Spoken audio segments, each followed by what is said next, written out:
Hey guys, this is Archana Sharma, Learn with Concept. Welcome you all on my YouTube channel. This is the lecture regarding the teaching method. मैंने इससे previous वाली class में बात की थी कि physical teaching को method को पढ़ाने का क्या क्या कॉन्सेप्ट हो सकता है, तो मैंने अप्रोचेस के रिगार्डिंग बात की थी आप लोगों से, inductive approach, deductive approach. Please watch my video. अगर उसमें कुछ प्रॉब्लम हो तो you can ask me.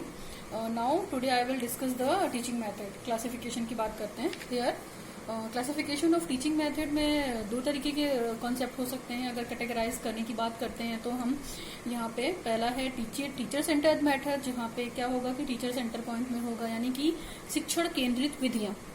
Another is the child centred method, यानी कि बाल केंद्रित विधियां. तो टीचर सेंटर्ड मेथड में कौन कौन से मेथड है हम उसको देख लेते हैं एक बार, और चाइल्ड सेंटर्ड में कौन कौन से मेथड है हम उसको देख लेते हैं एक बार, फिर हम वन बाय वन डिस्कस कर लेंगे. तो यहाँ पे टीचर सेंटर्ड की अगर हम टीचर सेंटर्ड की बात करते हैं तो lecture method one of the most favourite lecture method of the every teacher. But lecture method बहुत बोरिंग मेथड होता है, तो फिर यहाँ पे बच्चे एक्टिव तो होते ही नहीं है. लेक्चर टीचर का काम है, उसने लेक्चर दिया, लेक्चर देकर चला गया, बच्चों को समझ में आया, कितना आया नहीं आया इससे इतना मतलब नहीं रहता है. ठीक है, तो ये एक टीचर सेंटर्ड मेथड है. यहाँ पे टीचर खड़े होकर लेक्चर देता है, बच्चे एक्टिव भी नहीं होते, सुनते रहते हैं. दूसरा है डेमोस्ट्रेशन मेथड. इसमें भी क्या काम है, इसमें भी टीचर का ही मेन काम है. ठीक है, डेमोस्ट्रेशन मेथड में वो डेमो करेगा और चीजों को बताएगा.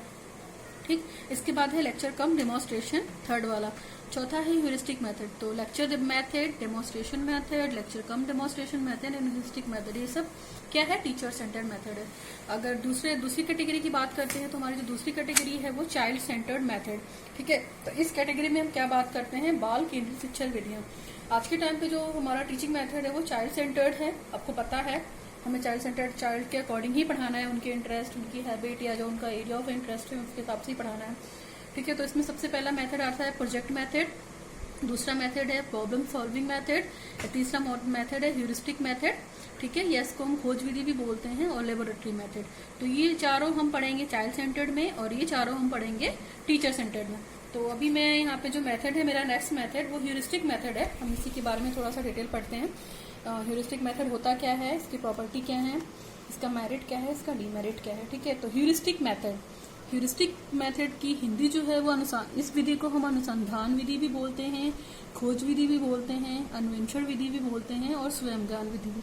क्यों बोलते हैं, क्योंकि इसमें टीचर क्या करता है, टीचर एक टास्क को कंप्लीट करने के लिए दे देता है बच्चों को, एक ग्रुप बना लेता है. तो उसमें बच्चे क्या करते हैं, रिसर्च करते रहते हैं, खोजते रहते हैं, और थोड़ी डिस्कवरी करते रहते हैं कि हम इस प्रॉब्लम को या इस कंटेंट को कैसे सॉर्ट आउट करेंगे. और बच्चा जाहिर सी बात है ये चीज खुद करता है तो वो अपने ज्ञान का निर्माण भी करता है. तो इस विधि को हम इस नाम से भी जान सकते हैं, अन्वेषण विधि हो गई, खोज विधि होगी, या स्वयं ज्ञान की विधि हो गई, या अनुसंधान विधि होगी. तो कोई भी चारों पांचों आते हैं तो आपको कंफ्यूज होने की जरूरत नहीं है. ये सब talking about the heuristic method. इस मेथड की अगर हम बात करेंगे तो इसमें ह्यूरिस्टिक शब्द जो है वो ग्रीक वर्ड है. ठीक है, और ग्रीक वर्ड जो आपका ये बना है ह्यूरिस्को, तो ह्यूरिस्को से डिराइव हुआ है.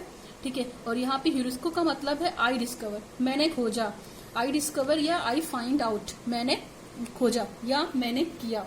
ठीक है, तो ह्यूरिस्टिक वर्ड क्या है, ह्यूरिस्टिक तो इंग्लिश वर्ड हुआ, फिर ये किस वर्ड से डिराइव है, ह्यूरिस्को की ग्रीक वर्ड से डिराइव है, और जिसका ह्यूरिस्को की स्पेलिंग HEURISCO, ह्यूरिस्को. इसका मतलब क्या हुआ, आई डिस्कवर, मैंने खुद से खोज की. और अगर अनदर नेम की बात करें कि another name of heuristic method is, तो इसको रिसर्च मेथड भी बोल सकते हैं, मैंने ऊपर बताया आपको, सेल्फ नॉलेज मेथड बोल सकते हैं, डिस्कवरी मेथड बोल सकते हैं, ऑल द थिंग्स. कुछ भी नाम दिया जाता है तो ये टोटल क्या है, ह्यूरिस्टिक मेथड के रिगार्डिंग है.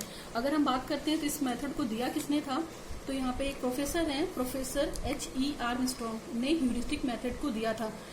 इनका अगर नाम की बात करें तो ये प्रोफेसर H.E. आर्मस्ट्रॉन्ग मतलब हेनरी एडवर्ड आर्मस्ट्रॉन्ग इस मेथड के लिए खोज किया था, और इन्होंने इस मेथड के बारे में डिटेल में बताया था कि क्या होता है. अभी हमने मीनिंग समझ लिया ह्यूरिस्टिक मेथड का कि क्या था.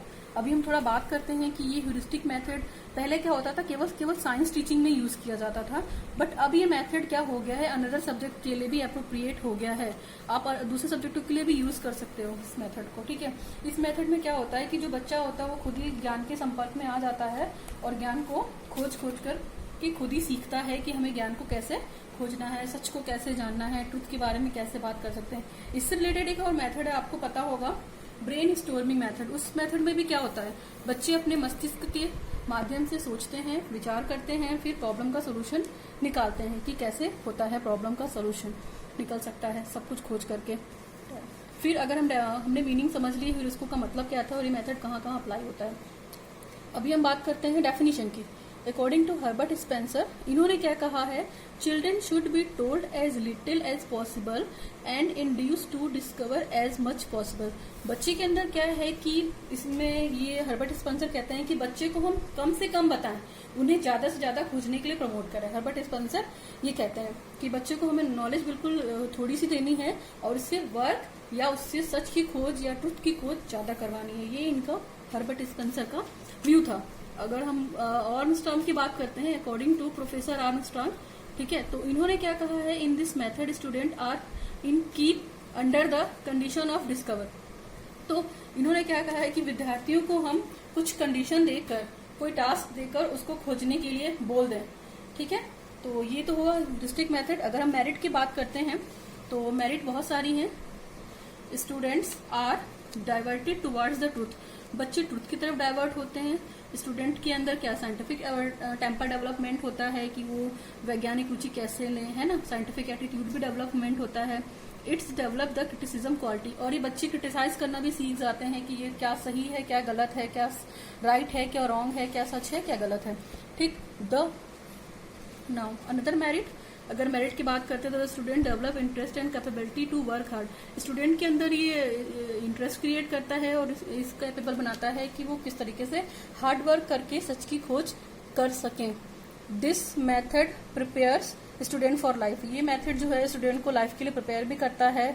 नॉलेज जो, और इस मेथड के माध्यम से बच्चों को जो नॉलेज मिलती है वो स्टेबल रहती है, ठीक है, मोर स्टेबल रहती है नॉलेज जो भी वो ऑब्टेन करते हैं। To develop the self confidence and scientific attitude, हमने बात की इससे पहले। To develop inter relationship between student and teacher, देखिए इस मेथड के माध्यम से क्या हो सकता है, जो पीपल टीचर रिलेशनशिप है between the student and teacher वो काफी अच्छा हो जाएगा, है ना। स्टूडेंट और टीचर के बीच का जो रिलेशनशिप वो काफी अच्छा होगा, क्योंकि जब वो टीचर टास्क देगा तो बच्चे उस टास्क के रिगार्डिंग टीचर से बार बार पूछेंगे, टीचर भी बच्चों से काफी ज्यादा पूछताछ करेगा, कैसे किया, कितना करना है और कैसे करना है, ऑब्जेक्टिव्स बनेंगे, तो है ना, इससे टीचर और स्टूडेंट के बीच का रिलेशनशिप भी बहुत अच्छा डेवलप होगा। Now the students observation power is developed and his thinking ability is enhanced, इससे बच्चों को अंदर क्या होगा कि उनके अंदर ऑब्जर्वेशन पावर बहुत अच्छी हो जाएगी, उनकी सोचने की एबिलिटी का भी बहुत ज्यादा प्रमोट होगा। This method makes them accept bring knowledge, जो भी वो नॉलेज इसके थ्रू पाएंगे या सच को खोज के जो भी वो नॉलेज एक्सेप्ट करेंगे वो पूरी स्ट्रांग रहेगी। डीमेरिट की बात कर सकते हैं तो all the curriculum can't be taught by this method, actually ये टाइम कंज्यूमिंग मेथड है, तो जाहिर सी बात है कि हम एक बहुत बड़े करिकुलम को या सिलेबस को इस मेथड के थ्रू नहीं पढ़ा सकते हैं। हाँ, ये छोटी कक्षाओं के लिए अच्छा है, इजी है, because it takes a lots of time. Okay, now another demerit की बात करते हैं तो this method is not applicable for junior classes, more money is spend, जाहिर सी बात है पैसा भी लगेगा, आपका टाइम भी लगेगा और वो जो हार्ड वर्क तो लगेगा सो लगेगा। Not good for the weak student, और स्पेशली ये सारे बच्चों के लिए तो अप्लाई नहीं हो सकता है, क्योंकि क्लास में सारे बच्चे सेम लेवल के मेंटल लेवल के नहीं होते हैं ना, सबका अलग अलग मेंटल लेवल होता है। ये केवल उन बच्चों के लिए स्ट्रांग होगा जो गुड हैबिट है और जो हार्ड वर्कर है। वीक स्टूडेंट के लिए काम नहीं कर पाएगा।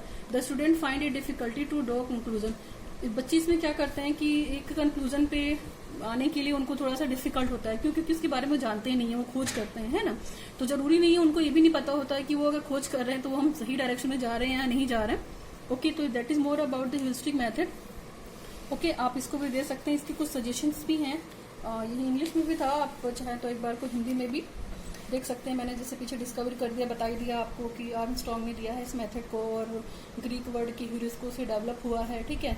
डेफिनेशन भी बता दी थी आपको कि हर्बर्ट स्पेंसर ने कहा था कि कम से कम बताया जाए बच्चों को और ज़्यादा से ज़्यादा करवाया जाए। ओके, और क्वालिटी की भी बात की मैंने यहाँ पे, ठीक।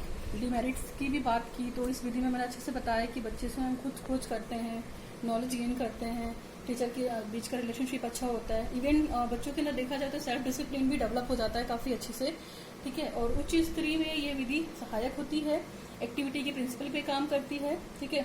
और स्पेशली इस विधि में अगर देखा जाए तो अगर मेरिट की बात देखी जाए तो इस विधि में बच्चे होमवर्क करने की जरूरत नहीं है, उनको होमवर्क देने की जरूरत नहीं, क्योंकि टास्क आपने ऑलरेडी दे दिया है। दोष की बात की जाए या डीमेरिट की बात की जाए तो एज इट इज वही चीज है कि संपूर्ण सिलेबस को या पूरे उसको मतलब को हम लोग कंप्लीट नहीं करा सकते हैं इस विधि के द्वारा।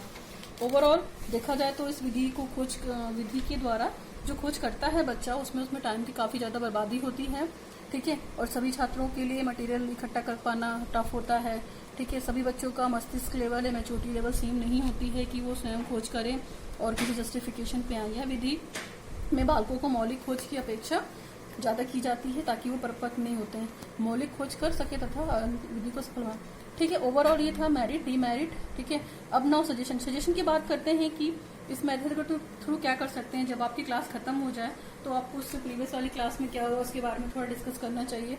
बच्चे अगर खुद से नहीं बोलते हैं तो आप एक बार उनको प्रमोट कर सकते हैं। ये टीचर का काम है कि टीचर को पूछना चाहिए कि प्रीवियस वाली क्लास का सारा कॉन्सेप्ट क्लियर है या नहीं क्लियर है, ठीक है। अगर आप पीरियड में पढ़ाने जा रहे हैं तो आप एटलीस्ट ये भी देखिए कि बच्चे ने जो पढ़ा है वो दिन भर में क्या पढ़ा है, आपकी क्लास में क्या सीखा है उसने। अगर वो नहीं बोल रहे हैं तो आप उनसे पूछिए, ये सजेशंस भी दे सकते हैं आप।